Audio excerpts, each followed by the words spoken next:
You're the one most likely to end up stranded on an alien planet. Yeah, that was what they voted me in my year. Yeah, that's what it says underneath your name.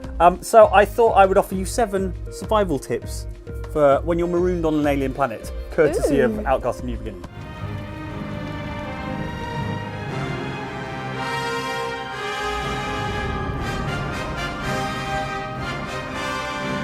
So if you're not familiar with Outcast, it's a game that came out in 1999, the original one, on PCs, and it was a sort of really kind of revolutionary voxel technology, open world game, non-linear, stuff that didn't really happen that often in 1999. Ulukai? What's that, some egghead word for... Holy sh**. What is Egghead? And this new game sort of reunites the original team who made that game. Oh. And they create it with sort of modern sensibilities. Oh, okay. So, the old gang back together. Yeah, getting the old gang back together, including like the composer and things like that. Damn. Now that's a change of scenery.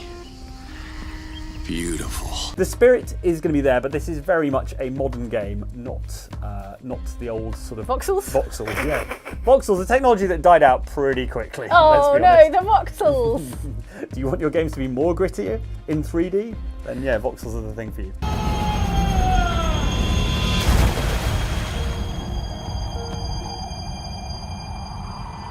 Whoa. Drop like that. Sure shouldn't feel like $1 million. So in the game you play as Cutter Slade, same guy as in the first game. Cutter Slade. Now Yep. there's a name, game writers. He's an ex-Navy SEAL, pretty hardcore, and he's ends up marooned on this alien planet, sort of teleported there, resurrected by some mysterious, somewhat deities called the Yods. So that's how the game starts. So I thought I would present to you my 7 tips for surviving on an alien world, brought to you by Outcast: A New Beginning and Outside Xbox.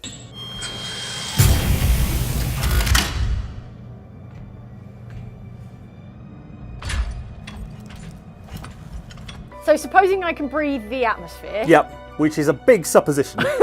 Let's be honest. Let's ignore that. Yeah. Assuming I can your lungs breathe don't the pop out atmosphere. of your mouth. What's priority 1 for survival? Priority 1 for survival is making sure you can defend yourself, right? Okay, because it could be a hostile world. You don't know yet.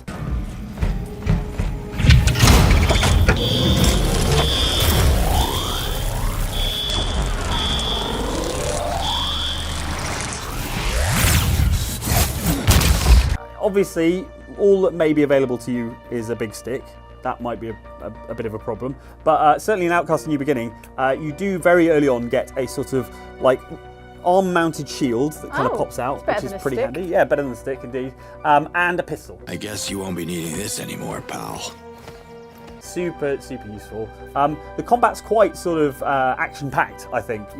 For a game that's sort of an RPG essentially, it's got some pretty sort of like action-packed and snappy combat. But what I really like about the weapons in the game is they're totally upgradable, right? So like you will pick up new weapons during the game, obviously, but you can also upgrade those weapons with what are called modules, right? So what happens is you collect nanocells, and what they do is unlock weapon module slots, right? So I assume the nanocells are sort of building a little extra bit on your gun that you can then slot something into.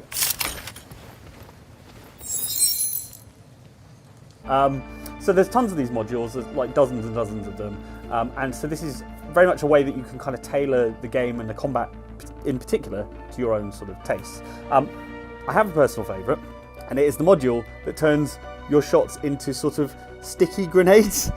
Fancy weapon module. Cool.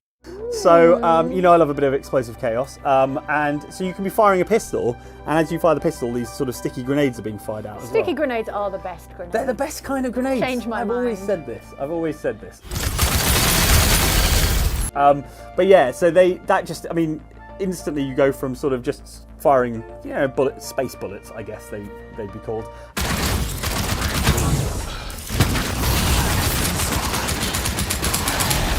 To sort of firing explosives, and everything's blowing up, and robots are going flying and things like that. The other benefit you have in combat, and this may not apply to you when you're marooned on an alien planet, but as Cutter Slade, you're the only being on the planet, I guess, that can revert, which is die, but then be resurrected, right? Which is very helpful in combat, particularly if you're not very good, like me.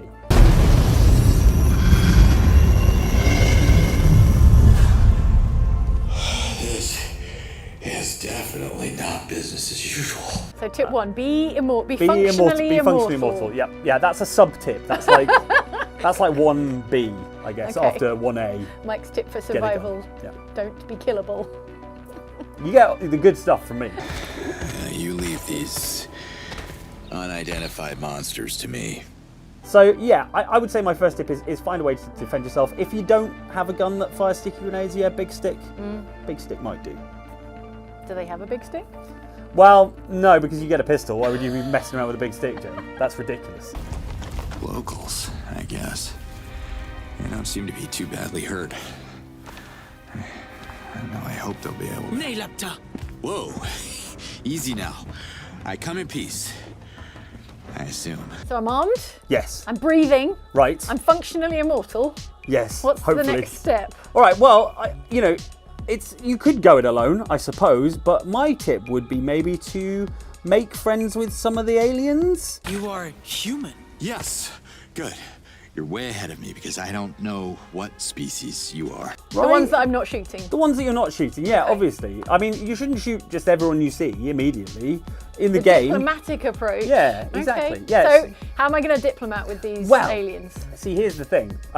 You don't want to be the kind of person who, like those expats who move to Spain and they don't speak Spanish. They just speak English, but louder. You don't want to be an ignorant. You don't want to be that guy. tourist. Yeah, you don't want to be an Okay. ignorant tourist. Exactly. So the problem is that the aliens speak a totally different language.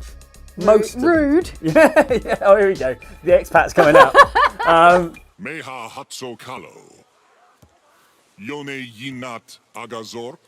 Well, I guess this conversation's going nowhere. But fortunately, by a twist of fate, or possibly not a coincidence, Yes. some of these aliens, mainly sort of scholars and religious types, speak English. Speak the Queen's English. Well, they don't call it that. They call it Agakamon, and it's this sort of lost ancient language. But it sounds like But it's English. exactly English. You speak Agakamon? Yeah, I was trained to speak 14 languages, but I've never heard of it. All right, I speak Agakamon, sure.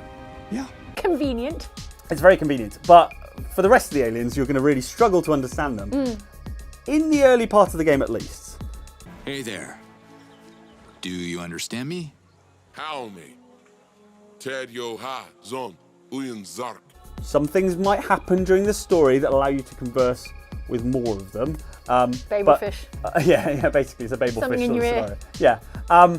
But what's quite cool is that, I mean, this is a lore-dense game, right? There's a lot of lore and a lot of alien words to keep track of. One of the things I really like is that in the subtitles, if you have the subtitles switched on, the sort of really important words are kind of highlighted. So it kind of reinforces their importance and helps you remember them. But there's also this really cool sort of smart glossary feature, which means that when a cutscene is playing out, you can hold the right trigger button and it will put up the relevant words on the right-hand side of the screen. So you don't have to remember what was said and then go into the glossary. It just tells you right there and then. So, I mean, yeah, try and make friends with the aliens. If you can learn the language, if you can find some sort of English to alien dictionary or Babelfish, also useful. So I would, focus on that after you've armed yourself. Damn it. Damn it. Where the hell is he? What happened? You disappeared for a complete loop. Really? Felt like minutes. I must have taken a little dimensional detour or something. So, this is the place? Sounds like I have everything I need to survive the first night. Yes, But I've seen The Martian. 50% chance. Yeah. I've seen The Martian. I Yeah. need skills. Yeah. They're going to keep me alive for a substantial period of time before NASA comes and rescues me. Indeed. So You what need do to I science got? that S. Yes. Yeah. Developing your skills is super important and is my next tip. This is basically an RPG. Can be growing potatoes Yeah, I mean, out of human waste. that's not an option. Ah, You could try, I it's suppose. not on the skill tree. You're telling me that's not Hey. on the skill tree. It's not one of my tips, but definitely indulge your hobbies if that's what if you want to grow potatoes out of human waste. Absolutely go What for else it. can I do? What can I do? Well, it's an RPG, so you do have a skill tree. So in addition to being able to modify your weapons, you can also modify yourself and your own equipment and things like that.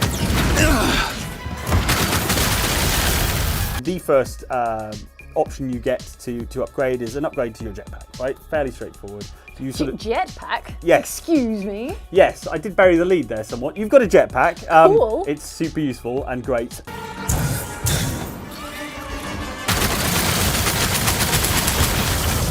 But basically, your first upgrade is sort of doubles the amount of capacity for jetpack. So it immediately doubles your ability to move, not just for exploration, but also in combat. Right, the next one you unlock, the next jetpack related skill you would unlock, is this thing called Jet Sprint, which I absolutely love, which is where you sort of boost and glide along about, like, I don't know, maybe 3 inches from the ground, like a sort of jet-powered lawnmower. Whoa! Keep your balance, Slade. And that's a way of getting around the place. I think probably, again, like sub-tip, maybe, I don't know, try and work out how to fashion some sort of crash helmet from an alien coconut or something, because it looks dangerous, but it's a lot of fun. And I am functionally immortal. Yes, well, yes, you can crash into whatever you like.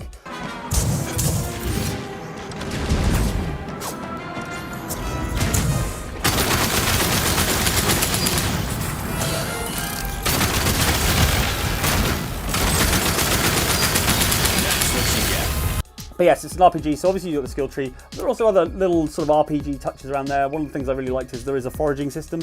Like all good RPGs, I love there's a foraging system. What are we foraging for? Berries? Well, yeah, little berries and things like roots. that. And you can kind of combine them to create a series of potions that will help you out in combat. You know, buffs, health boosts. Okay, That crafting, sort of foraging. thing. Yeah, exactly. So if you want to simply, you know, ignore the immediate threat to the planet and just go around picking flowers, that's also an option. Yeah, that's your prerogative.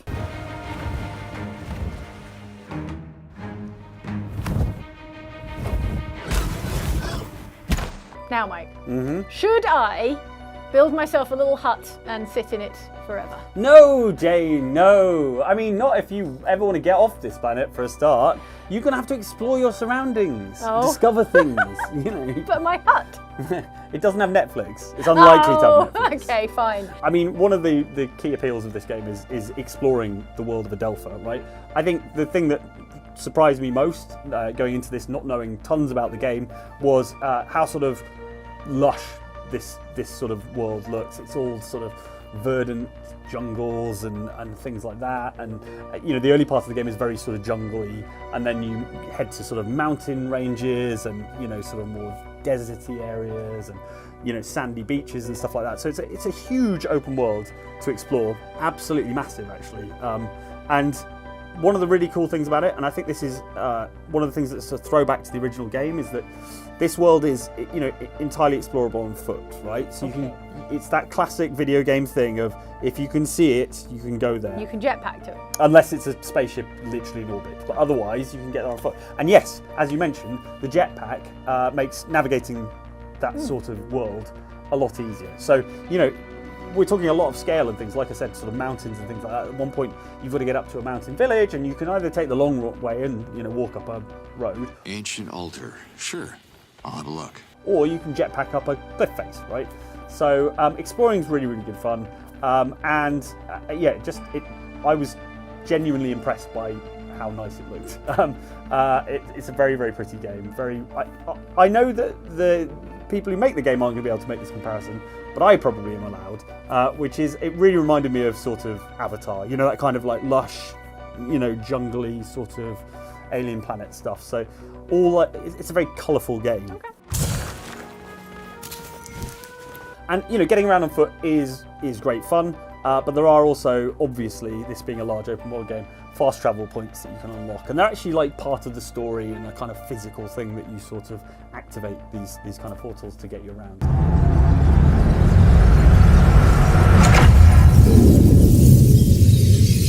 You can either wander there on foot, by jetpack, or via fast travel, so it's up to you.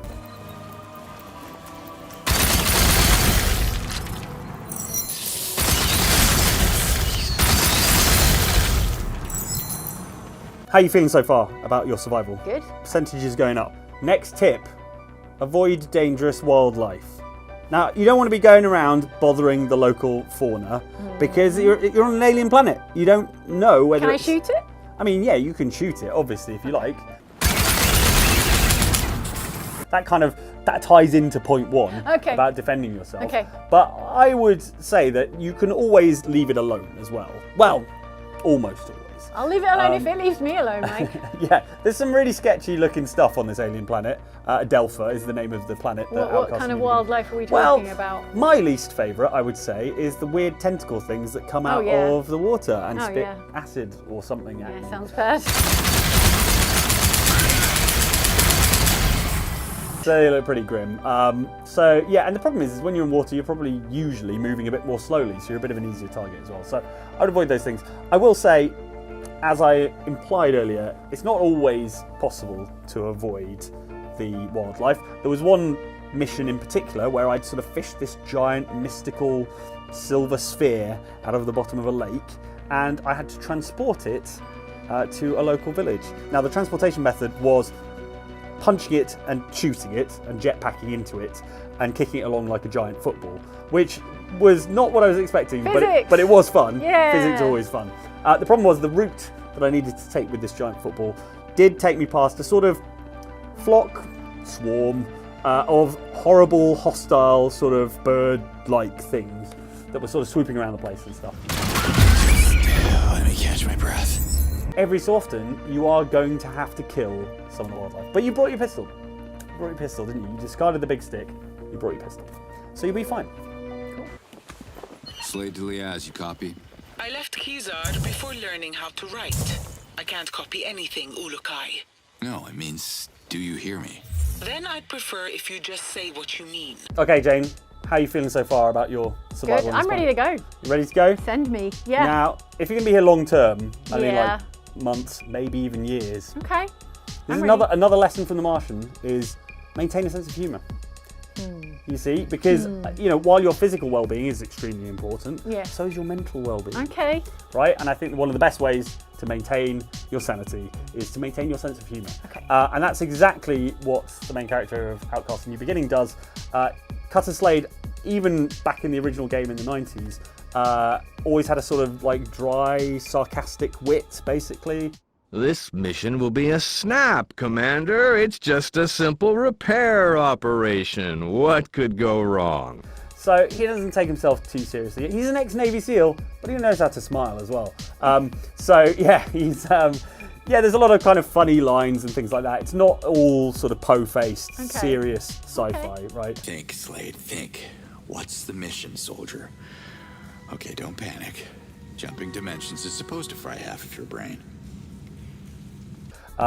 He'll make jokes, and some of the funnier exchanges come from the fact that he's making jokes and there's a sort of fish out of water thing where the aliens don't really understand the jokes and they take them literally, that sort of thing. I scratch your back, you scratch mine kind of thing. I won't scratch you, Ulukai. But yeah, by and large, he's a sort of upbeat, sarcastic, doesn't take things too seriously sort of character.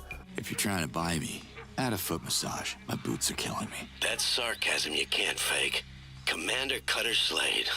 It's really you. So yeah, he's kind of fun to be around for the duration of the game. And I will say that this is not just a survival tip for being lost on an alien planet. It's apparently also a survival tip for making a video game, because apparently when this game was originally being made during the pandemic, it originally had a sort of darker, grimmer sort of tone, a more kind of serious tone.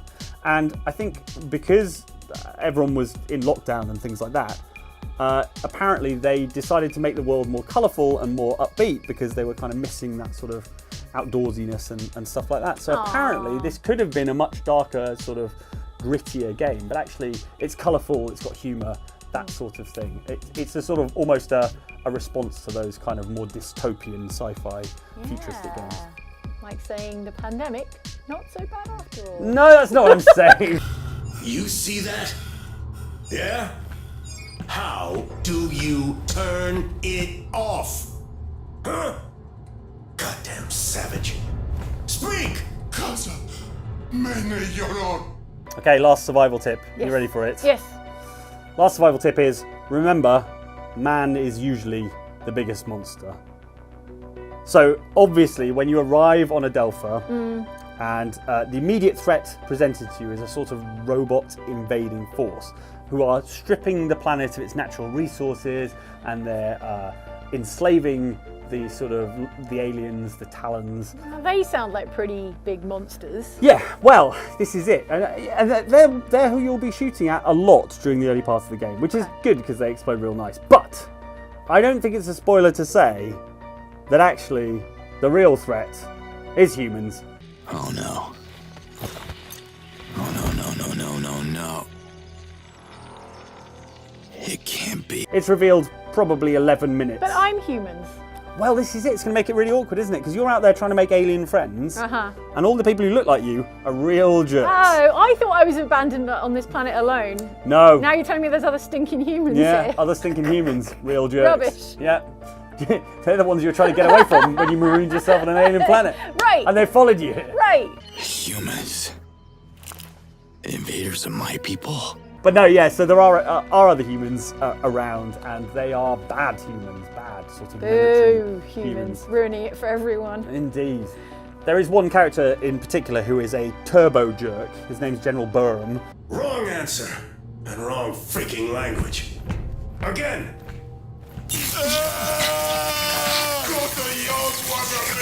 He's a sort of military dude. Mercifully, for the early part of the game, at least, he's up in space on a spaceship. So you don't have to look at his face very frequently. But he is there torturing aliens and generally being a jerk, being mean to his crew, stuff like that. You're the fleet negotiator, and you still haven't managed to communicate with a single prisoner. Yet you keep assuring me these primates are intelligent. You're taking over their land. Just because they don't welcome us doesn't mean they're stupid. So he is the sort of chief antagonist, at least in the early parts of the game. I haven't finished the whole game, but you wouldn't want it spoiled anyway. So yeah, he's a real nasty piece of work. But I will say something reassuring to you as part of this final survival tip, which is you're not the only human who sympathises with the aliens. There are some other humans within that military organisation who are sympathetic to the aliens' plight and will be helping you out from afar. So you're not going to be all on your own trying to survive. You might have some buddies, some human buddies, in addition to your alien buddies who you've made friends with. Neat. My father executed 4 prisoners today. 4. Just because they won't tell him how to access that damn island. He has no choice. What we need is on that island. I'm the negotiator on this mission, so let me negotiate. We don't have to torture them. So there you go, Jane. Do you feel more equipped to survive on an alien world? More equipped than ever. Send me today. Send me up to space. Yes, if you would like to see how you would fare in Outcast: A New Beginning, there is a demo out right now. Do you remember when this may be a throwback to the original game, but do you remember when playable demos existed? No. No. No, No, I'm far too young to remember that. Does it come on a disc stuck to the front of something? It is available to download right now Woo! on Steam, Okay. on Xbox, on PS5, on the PlayStation Store. So, yes, if you'd like to check the game out for yourself, demo's out right now. Give it a go. Thank you so much for watching this video, brought to you by Outside Xbox and sponsor Outcast: A New Beginning, which is out on March 15th on PC, PlayStation, and Xbox. We'll see you next